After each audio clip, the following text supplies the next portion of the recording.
Vamos a ver el trabajo práctico de laboratorio número 9, que tiene que ver con corriente alterna y circuito serie RLC, que es un circuito que está compuesto por resistor, inductor y capacitor, tal como vamos a ver a medida que avancemos en este video.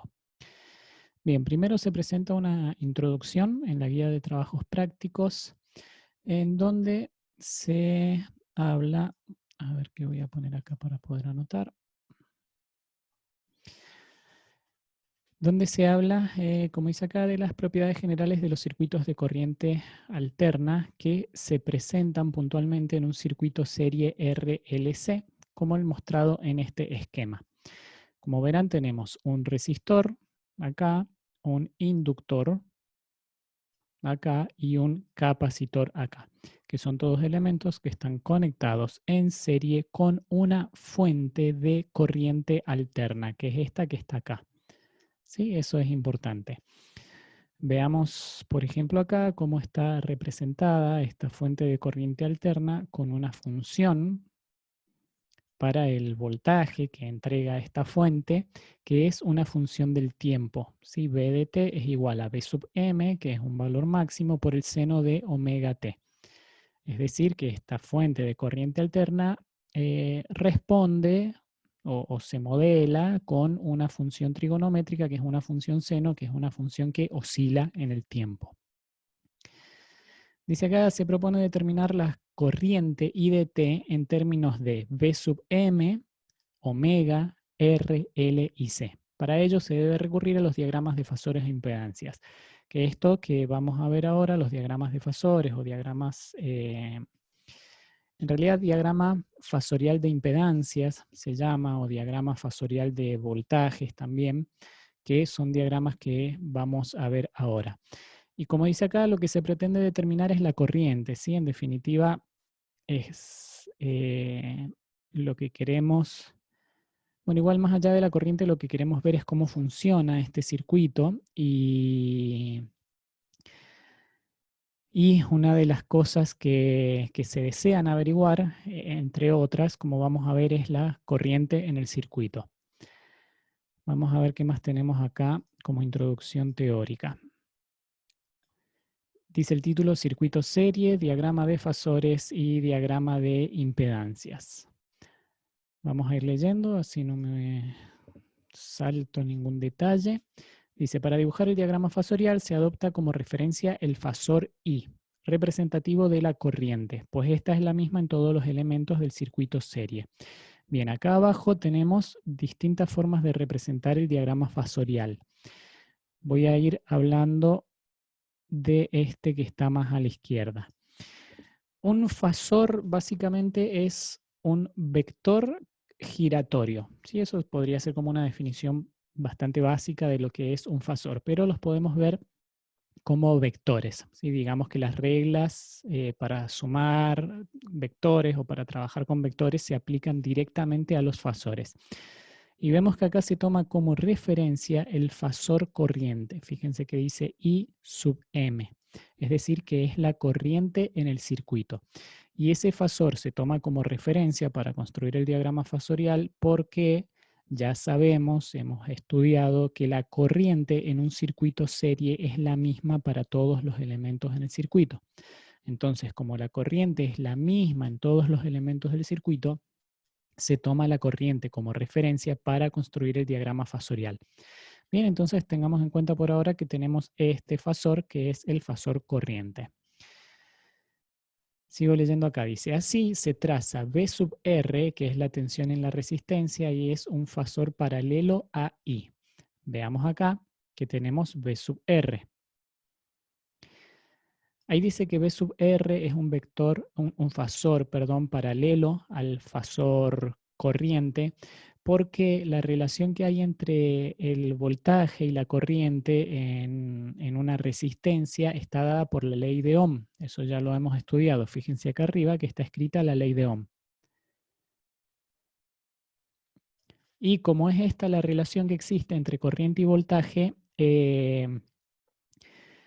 digamos, la fase o el ángulo de fase para lo que es la corriente y el voltaje en el resistor es el mismo, ¿sí? Digamos, están en fase, como que se corresponden las ondas, corriente y voltaje en el resistor y por eso el fasor voltaje es paralelo al fasor corriente, que en este caso se dibuja encima, ¿sí? Lo único que cambia entre un fasor y otro es el valor numérico por lo que aparece la resistencia como constante numérica que relaciona a estas dos magnitudes, voltaje y corriente.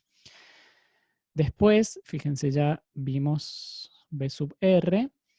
Después, V sub L es la tensión o el voltaje en la inductancia, que es un fasor que está adelantado pi sobre 2 con respecto a la corriente.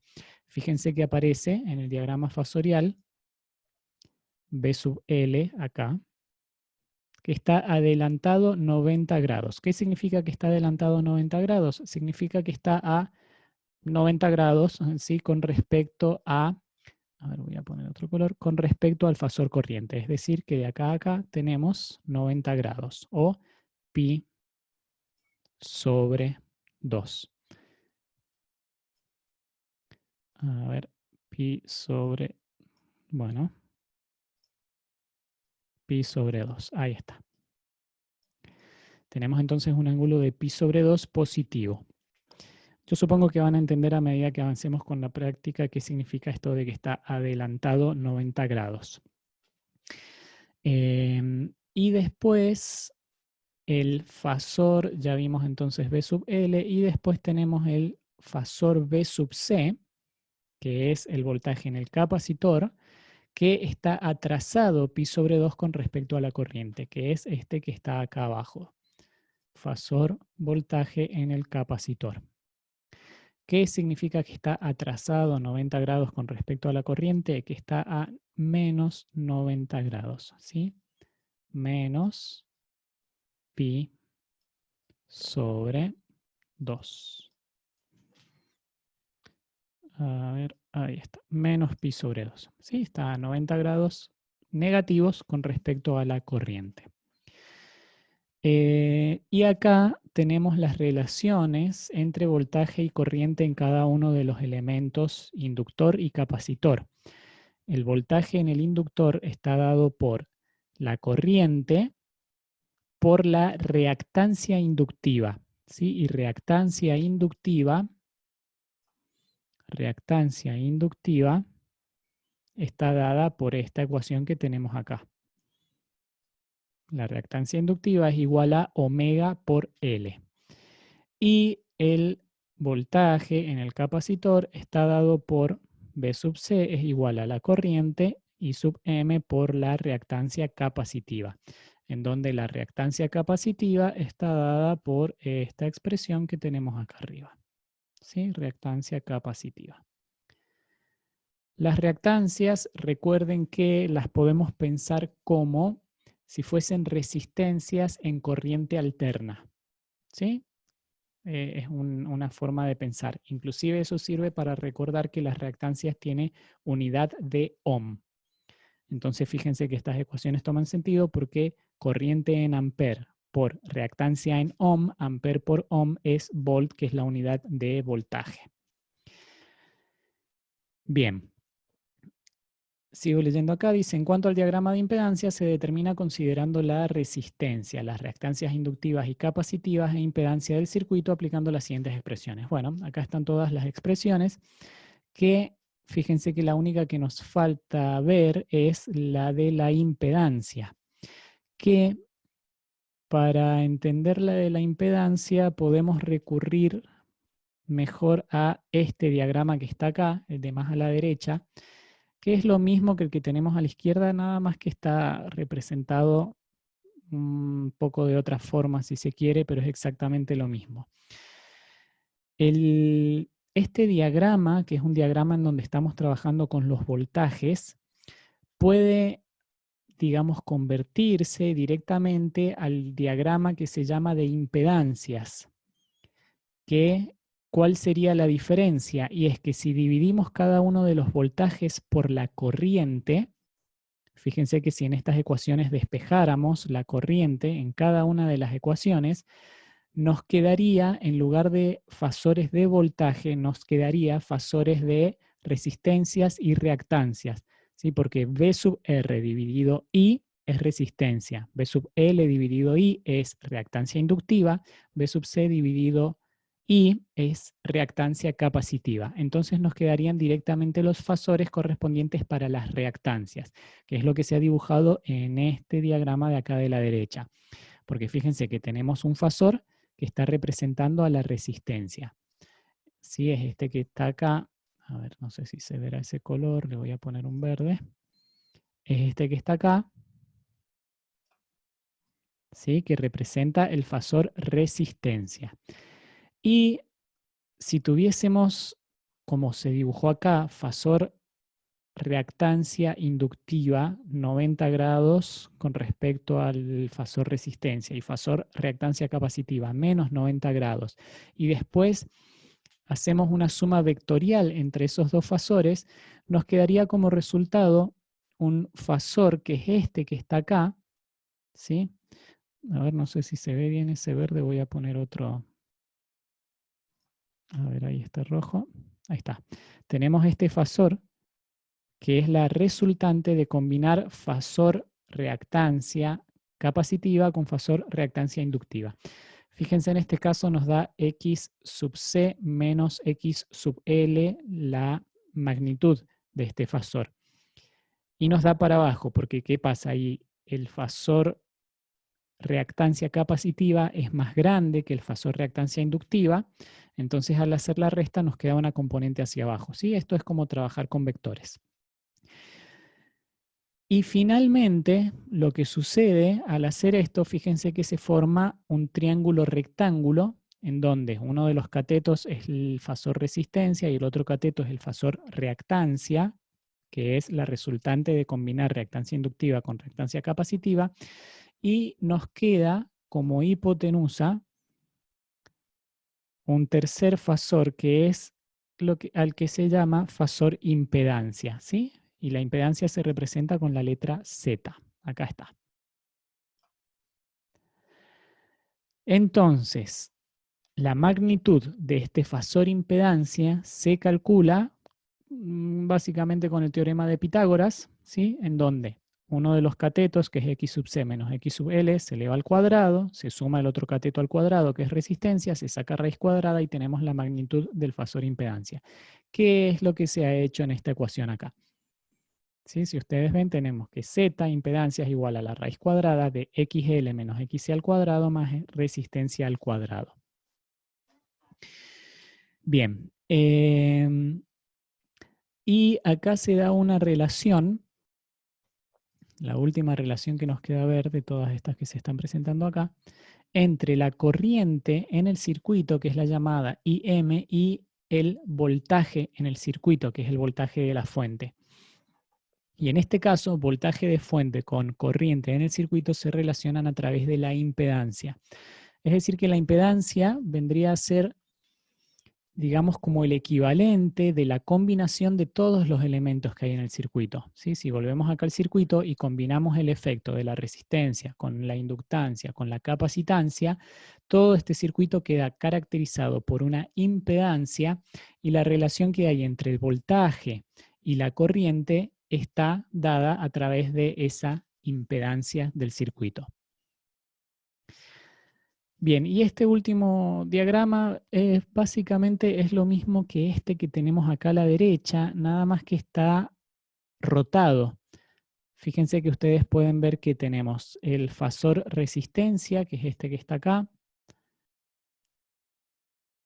fasor resistencia, que es este que está acá, fasor que es, perdón, y la otra diferencia también es que son voltajes, ¿sí? Sería un diagrama de voltajes entonces. Entonces tenemos voltaje en el resistor y acá tenemos la combinación de los voltajes en el capacitor y en el inductor, y el fasor resultante es el fasor voltaje del circuito completo, ¿sí? Que este es el que se asocia con la impedancia.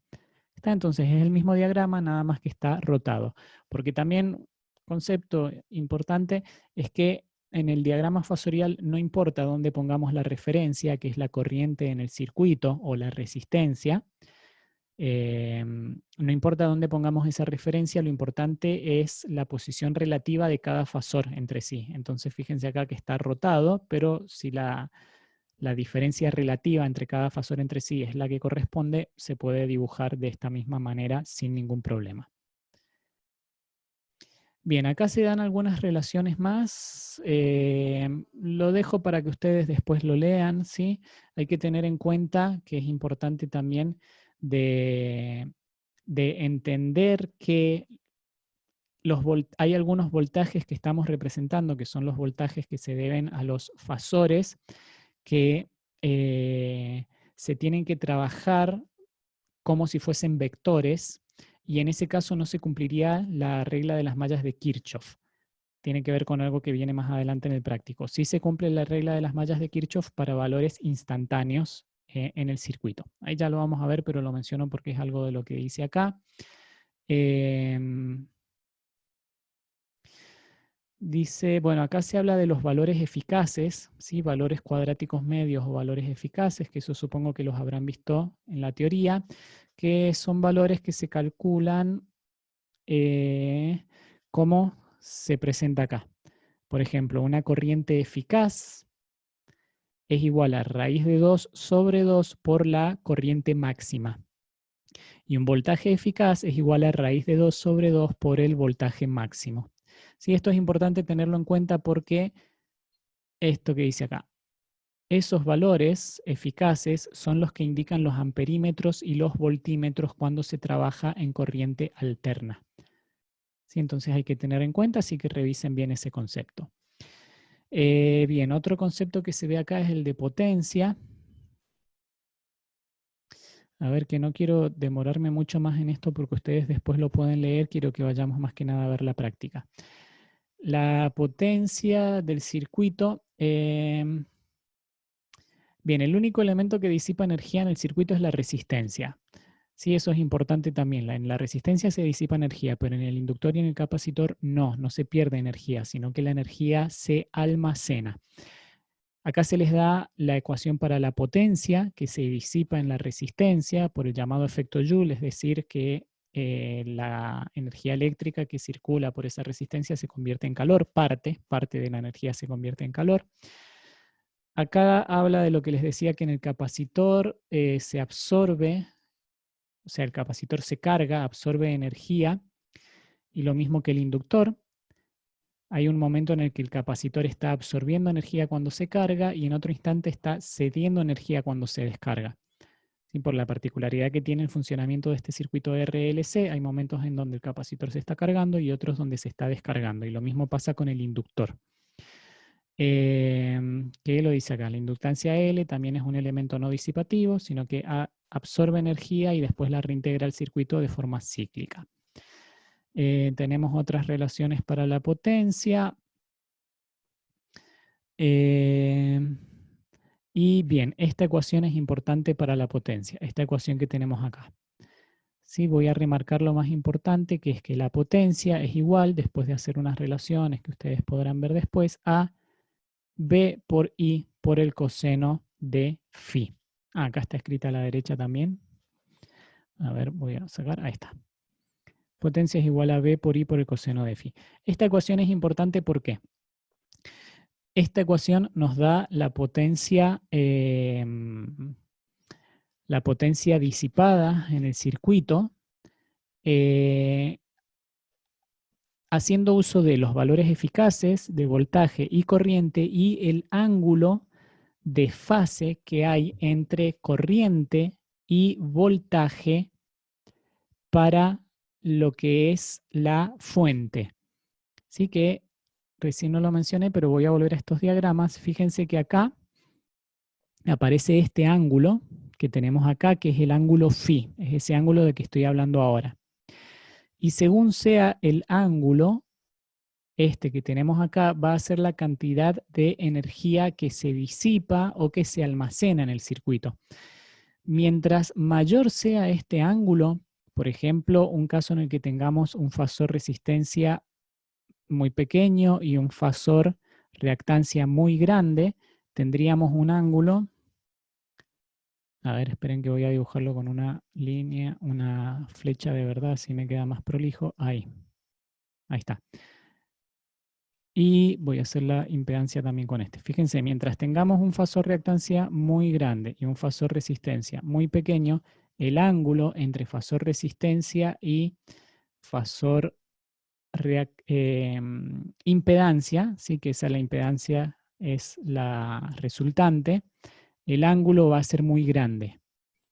¿Sí? Mientras mayor es el ángulo, y fíjense igual que va desde 0 hasta 90, ¿sí? En realidad, mientras más se acerca este ángulo hacia 90, el coseno de 90 va a estar más próximo de 0. ¿Sí? El coseno de pi sobre 2 es igual a 0. Eso significa que no se disipa mucha potencia en el circuito.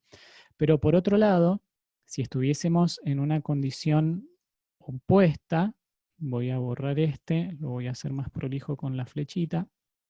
Si estuviésemos en una condición opuesta, por ejemplo, en donde el circuito fuese muy resistivo, tiene un fasor resistencia muy grande y un fasor reactancia muy pequeño, lo que pasaría con la impedancia es que sería más o menos una cosa así, la resultante entre esos fasores, y fíjense cómo cambia el ángulo. ¿Sí? Ahora tenemos un ángulo mucho menor. Si el ángulo es menor y el ángulo se acerca cada vez más a 0, digamos, el coseno de 0 es 1, o sea que tendríamos acá un cociente por 1, o sea que la potencia disipada va a estar dada por voltaje por corriente en el circuito. ¿Está bien? Entonces esta es una forma de medir la potencia de un circuito serie RLC según el ángulo que hay entre los fasores, en este caso fasor resistencia y fasor impedancia, o fasor corriente en el circuito y fasor voltaje de la fuente, que es el que está relacionado a través de la impedancia. Bien. Al coseno del ángulo se le llama factor de potencia del circuito, porque justamente es un valor que nos da la relación de la potencia que se disipa o que se almacena en el circuito. Bueno, acá hay otras cuestiones teóricas, después las leen ustedes, así no me demoro más con eso y pasamos al primer experimento. En el primer experimento, experimento 9.1, lo que hay que hacer es la determinación de la inductancia de una bobina o núcleo con núcleo de aire. Fíjense que en la página en el aula virtual sí tienen también algunas indicaciones para este trabajo práctico. Acá se les indica que la bobina con la que se estaría trabajando en esta primera experiencia tiene esta forma, como la que tenemos acá o como esta que tenemos acá. Este tipo de bobinas es la que se parece más a la que teníamos en el laboratorio, la que tenemos todavía, y es la que con la que ustedes trabajaban, ¿sí? Y lo que se va a hacer es determinar la inductancia. Voy a leer muy rápido esto. Una bobina con núcleo de aire en un circuito de corriente alterna de frecuencia F se comporta con una impedancia Z que responde a sus características resistiva e inductiva según. Bueno, acá se les da la ecuación para la impedancia en un circuito en donde solo tendríamos una bobina. ¿Qué es lo que pasa? ¿Por qué también se toma en cuenta la resistencia? Y porque ya hemos visto que todo cable tiene una resistencia, ¿sí? Entonces se toma el circuito en el que tenemos una sola bobina, que es este circuito que está acá. Fíjense, esta es la bobina. En el circuito solo tenemos la bobina, pero como el cable tiene una resistencia interna, consideramos que es un circuito RL. Entonces la impedancia se calcula en términos de la reactancia inductiva y de la resistencia del circuito. Si acá se les dice R es la resistencia eléctrica del hilo conductor utilizado para construir la bobina, acá está una ecuación que ya conocen, y XL es la reactancia inductiva de la bobina debida a su inductancia L. Fíjense acá que se les da la relación entre la inductancia L y la reactancia inductiva del circuito. Bien, acá tienen que hacer una medición de la resistencia con un ómetro, ¿sí? Que esto, bueno, no se va a poder hacer directamente, pero acá se les dan algunas indicaciones de cómo tienen que trabajar con eso, ¿sí? Y bueno, voy a terminar de decirles lo que tienen que hacer acá y vamos a ir a ver un simulador que se les ha preparado para que hagan esto. Determinación de la impedancia en corriente alterna de frecuencia 50 Hz. Recuerden también que la alimentación domiciliaria que tenemos nosotros en Mendoza y en Argentina tiene una frecuencia de 50 Hz. Eso es importante porque para calcular las reactancias tenemos que saber la frecuencia con la que están funcionando los elementos. Acá tienen que hacer unas mediciones de corriente y de voltaje. Fíjense que acá en el circuito se ha armado el circuito con la bobina con la que van a estar trabajando, el amperímetro en serie y el voltímetro en paralelo a la bobina para medir corriente y para medir voltaje. Y tenemos acá lo que representa la fuente de alimentación, que en este caso básicamente sería como si la estuviésemos enchufando. En realidad, si no me equivoco, en el laboratorio trabajábamos con un transformador para bajar el voltaje y trabajar, creo que eran con 12 volt a 50 Hz. ¿Sí? Entonces esta representaría la fuente de alimentación. Bien. Vamos a ver entonces ahora sí, para que ustedes se ubiquen cómo tienen que trabajar acá, el simulador, que acá tienen un enlace. En la página del aula virtual tienen un enlace acá en donde se les ha preparado este simulador que tenemos acá, ¿sí? Para que ustedes puedan trabajar como si estuviesen en el laboratorio. Fíjense que acá se representa al inductor, que es esta bobina de 100 milihenry, y se le ha agregado una resistencia en serie de 10 ohm. O sea que en este caso, a la resistencia que se les dice que ustedes tienen que medir, tienen que poner esos 10 ohm, ¿sí? Después, la corriente y el voltaje se dan acá por los instrumentos de medida que se han puesto. Fíjense, no es muy gráfico este simulador, pero fíjense que acá dice voltímetro, ¿sí? E indica que entre estos dos puntos de esta bobina se ha conectado el voltímetro. Y acá dice amperímetro, significa que acá se ha conectado un amperímetro. Esta es la fuente, ¿sí? 12 volt de corriente alterna, 50 Hz, y acá se ha puesto otro voltímetro también para que se vea el voltaje de la fuente. Entonces ahora yo le voy a dar play a esto y fíjense, acá abajo se nos da una gráfica. Puedo poner que la velocidad de simulación sea un poco más lenta, ahí está. Acá se nos da una gráfica en donde podemos ver cómo va oscilando esta corriente alterna y tenemos los valores eficaces dados por cada uno de los elementos, ¿sí? En el circuito.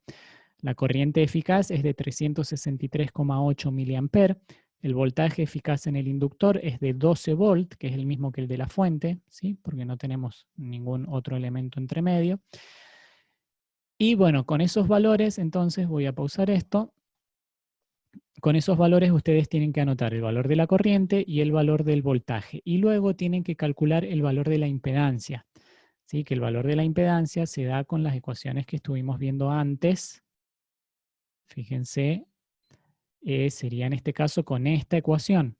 Sí, pero en realidad tienen que trabajar con los voltajes y corrientes que tomaron ahí del simulador para calcular la impedancia. Es decir, que despejan directamente de la ley de Ohm para este circuito en corriente alterna con la impedancia. Bien, y luego tienen que calcular la reactancia y la inductancia. Que fíjense acá, ustedes tienen la impedancia que la calculan con valores de voltaje y de corriente y tienen el valor de la resistencia. Entonces, de esta ecuación tendrían que despejar la reactancia y después despejar de la otra ecuación la inductancia. Les estoy dejando todo servido cómo tienen que hacer el procedimiento, ¿sí? Les estoy explicando con más que lujo de detalle todo lo que tienen que ir calculando. Y después tienen que dibujar el diagrama de impedancias. ¿Cómo sería diagrama de impedancias? Bueno, tienen un fasor, esto sí no se los voy a hacer para que lo hagan ustedes, pero tienen un fasor correspondiente a la resistencia, que lo tienen que dibujar a escala. Acá les dice que tienen que elegir la escala. Por ejemplo, que 1 centímetro sea igual a, no sé, 10 ohm. Eso lo eligen según los valores que encuentren de resistencia y de reactancia para que les quepa el diagrama fasorial en este espacio. Y entonces dibujan fasor correspondiente a la resistencia, fasor correspondiente a la reactancia inductiva, XL, y de forma gráfica después calculan la magnitud, o miden en realidad la magnitud del fasor impedancia, y lo comparan con el valor que calcularon acá, ¿sí? Se supone que les tiene que dar. Bueno, acá tienen unas preguntas que tienen que responder referido a lo que se ha estado haciendo en esta práctica. Bien, paso a al segundo experimento, que no quiero que sea tan largo el video y ya está siendo un poco largo. Segundo experimento, ensayo del circuito serie RLC. Ensayo preliminar, medir la resistencia de la inductancia RL y de la resistencia R, calcular la resistencia total. Bueno, fíjense que acá vamos a estar trabajando con un circuito serie RLC, que es este que tenemos acá, que es el mismo circuito que se mostraba al principio, ¿sí? En el dibujo de la guía. Ustedes tienen que medir con un ómetro la resistencia del inductor y la resistencia del resistor, ¿sí? Para anotar esos valores y después tener la resistencia total del circuito. Fíjense que acá también se les ha dejado más acá abajo algunas indicaciones con respecto a la experiencia 9.2 y tienen un simulador donde pueden trabajar también como vimos recién, ¿sí? Fíjense que es el circuito que tenemos, la fuente de corriente alterna, 12 volts, 50 Hz. Tenemos acá conectado el amperímetro. Tenemos acá un voltímetro en paralelo con la resistencia, que la resistencia es de 20 ohm. Acá se ha conectado una resistencia de 2 ohm que representa la resistencia de la bobina, del inductor, que tiene un voltímetro también en paralelo. Y acá tenemos el capacitor que tiene un voltímetro también en paralelo. ¿Está? Entonces fíjense que tenemos amperímetro para saber la corriente en todo el circuito y voltímetro en cada uno de los elementos para saber los voltajes. Y acá vamos a poder observar bien lo que pasa con los voltajes en cada elemento. Porque estos voltajes, recuerden que van a estar desfasados entre sí y lo vamos a poder comparar con lo que vemos en el diagrama fasorial.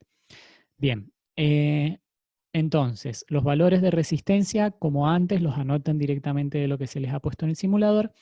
Y acá tienen que poner cada uno de los valores medidos, ¿sí? Fíjense, medidos. En este caso los vamos a tomar a las mediciones de los instrumentos que están conectados acá en el simulador. Tenemos el valor de la corriente, el voltaje de la fuente, el voltaje en el resistor, voltaje en el inductor y voltaje en el capacitor. Ahora, mediante ley de Ohm se les pide calcular la resistencia, la impedancia capacitiva se llama, que sería equivalente a la reactancia capacitiva. Lo único que se le pone impedancia porque se considera que este capacitor puede tener una resistencia, ¿sí? Una componente de resistencia, entonces por eso le ponemos impedancia y lo mismo acá. Esta impedancia inductiva sería como la reactancia inductiva en realidad, pero como tiene una resistencia, el inductor no podemos decir directamente que es la reactancia inductiva, entonces por eso se toman como impedancias. Bien, y acá calcular mediante la ley de Ohm, ¿qué significa? El que tienen que hacer voltaje en el resistor dividido corriente y les va a dar la resistencia, voltaje en el capacitor dividido corriente y les va a dar la impedancia capacitiva y así sucesivamente para cada uno de estos cálculos que se les pide. Muy bien, y acá tienen que hacer el diagrama fasorial, ¿sí? En función de lo que se ha calculado anteriormente con respecto a la resistencia, impedancia capacitiva, impedancia inductiva y impedancia total. Que en este caso, como les digo, para hacer el diagrama fasorial, tomamos en cuenta a las impedancias como que fuesen directamente reactancias. Sí, que ahí se les hace una pregunta, que bueno, las preguntas se las dejo para que las respondan ustedes, cualquier cosa después me preguntan. Bueno, el diagrama fasorial también lo harán ustedes con las indicaciones que les he dado, yo supongo que no van a tener problemas, fasor resistencia, fasor inductancia, fasor resistencia, fasor reactancia inductiva, fasor reactancia capacitiva y la resultante entre esos tres fasores es el fasor impedancia. Y tienen que verificar que también según la escala elegida los valores que tengan gráficamente se correspondan con lo que se ha hecho en los cálculos. Muy bien, finalmente vemos esto funcionando un poquito. Fíjense que acá hay un interruptor. Para que esto funcione hay que cerrar el interruptor. Y ahí tenemos el circuito funcionando. ¿Sí? Fíjense qué interesante lo que sucede con todos los voltajes acá en el circuito. Creo que a esto le puedo cambiar la escala un poco. A ver. Ahí está, se le puede cambiar la escala para que se vean un poco mejor las gráficas, le voy a poner pausa y fíjense. Fíjense que esto está bueno, que yo me pongo en cada uno de los elementos acá. Por ejemplo, me pongo en el resistor y me marca en el diagrama a la izquierda, donde salen todas las ondas, cuál es el voltaje correspondiente al resistor. Me pongo acá y veo cuál es el voltaje correspondiente al inductor. Me pongo acá y veo cuál es el voltaje correspondiente al capacitor. Me pongo acá y veo cuál es el voltaje correspondiente a la fuente. Bien, y esto sería interesante que ustedes analicen, ¿sí? Inclusive si lo quieren pasar a papel para poder marcarlo mejor e identificar bien cuál es cada una de estas ondas, porque lo interesante a observar es la relación de fase que hay entre uno y otro. Porque fíjense, por ejemplo, si yo me pongo en el voltaje del resistor, a ver si podemos tomar una referencia, y es que se me hace difícil a mí al no poder marcar acá. Pero bueno, acordémonos, el voltaje en el resistor es este de menor amplitud.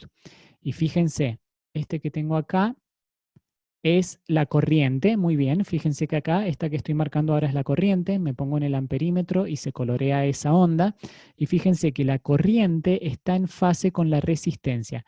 ¿Qué significa que está en fase? Fíjense que tienen el ciclo positivo en los mismos instantes de tiempo. ¿Sí? Fíjense cómo se ve, acá estamos en el ciclo positivo y acá también estamos en el ciclo positivo. Si bien la magnitud es diferente, los ciclos se corresponden. Y para el negativo también, fíjense, acá estoy en ciclo negativo para el voltaje en el resistor y acá estoy en ciclo negativo para la corriente en el circuito. ¿Está? Entonces por eso se dice que están en fase. Veamos ahora qué pasa, por ejemplo, con el voltaje en el resistor y este, que es el voltaje en el inductor. Si es este que tenemos acá, voltaje en el inductor. Habíamos dicho que el voltaje en el inductor está adelantado 90 grados con respecto al voltaje en el resistor. Y fíjense que esto lo podemos ver así. Si yo me pongo en este instante de tiempo, donde el voltaje empieza a aumentar en el inductor, ¿sí? Empieza a aumentar el voltaje en el inductor. Fíjense que el voltaje en la resistencia recién empieza a aumentar, digamos, desde cero cuando el voltaje en el inductor está en su punto máximo. Esto corresponde a un ángulo de 90 grados para las funciones trigonométricas que relacionan estas dos ondas, corresponde a un ángulo de 90 grados o pi sobre 2. Es decir, que el voltaje en el inductor empezó a crecer 90 grados antes que el voltaje en el resistor. ¿Sí? De ahí sale este concepto de que está 90 grados adelantado el voltaje en el inductor con respecto al voltaje en el resistor. Y fíjense lo que pasa con el voltaje en el capacitor, que es este que tenemos acá. El voltaje en el capacitor, si lo comparo con el voltaje en el resistor, fíjense que el voltaje en el resistor empezó a aumentar en este punto y el voltaje en el capacitor, perdón, empieza a aumentar en este punto acá. O sea que 90 grados después de que empezó a aumentar el voltaje en el resistor, empieza a aumentar el voltaje en el capacitor. Entonces, por eso el voltaje en el capacitor está atrasado 90 grados con respecto al voltaje en el resistor. Y otra cosa importante a notar es que si el voltaje, voy a volver al diagrama fasorial. Si el voltaje en el inductor está a 90 grados con respecto al voltaje en el resistor y el voltaje en el capacitor está a menos 90 grados, ¿cuál es la relación que hay entre voltaje en el inductor y voltaje en el capacitor? Con respecto al desfasaje, y es de 180 grados. Cuando uno es positivo, el otro es negativo. ¿Sí? Podemos ver eso en este diagrama que tenemos acá. Fíjense. Tenemos ahí entonces ese es voltaje en el inductor y este es el voltaje en el capacitor. Y fíjense que están exactamente opuestos, ¿sí? Cuando el voltaje en el inductor es capacitivo, cuando el voltaje en el inductor es positivo, el voltaje en el capacitor es negativo, ¿sí? Se ve exactamente que están en oposición de fase. Voltaje en el capacitor, ese voltaje en el inductor, ¿sí? Y acá al revés, el voltaje en el inductor es negativo en esta parte y el voltaje en el capacitor es positivo, exactamente opuestos en fase. Muy bien, espero que les haya servido eso. Corto acá para no hacer tan excesivamente largo el video. Cualquier cosa me pueden consultar si tienen alguna duda, pero bueno, tienen ya suficiente material y suficientes indicaciones para trabajar bien con esta práctica.